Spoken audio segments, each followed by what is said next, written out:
Hello everyone. आज बाहागर पर आमर पूरा फास्ट आउटिंग विषय शेयर करुच्ची। आफ्टर मैरिज एकाथरे 2.5 मास पर आमको सुजोग सुविधा मिलला जगह को टिके देखापी। मुझे पुरी जावाक रेडी होती बहुत खुशी थी, हेले मन भितर बहुत सारा डर थिला, केते कथा भावुली। फास्ट आउटिंग टा केजाणी केमिति सहित मुझे कंफर्टेबल हेबी आ ये मो सहित कंफर्टेबल हेबे। एक्चुअली सब झील चाहती छुआ परी हाँपाई फ्रीली कंफर्टेबली निज स्वामी सहित एंजॉय करने, फोटो उठेबाई, नाचिबाई, झुमिबाई, खेलवाई आ मस्ती करने मु तो चाहे, किंतु डरुली कारण बाहागर बहुत सडन फिक्स होता।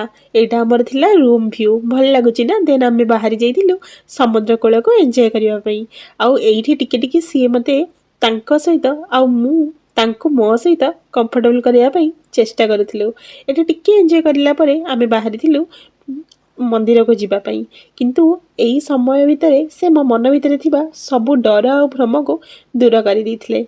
जानिचंती ना मु अतीत जगह को केमिति कौन मागी थी जानी, किंतु जगह मते हीरा खंडटे देइछि स्वामी रूपरे, जी कि मो छुआलिया को तांको पाखे सीमित रखती। मु तांकोठु सिचुएशन वाइज मेच्योर हवा शिखुची आउ से मो पाखे थिले टिके इमेच्योर हवा। एमिति चलीछि आम कहानी। थैंक यू जगह।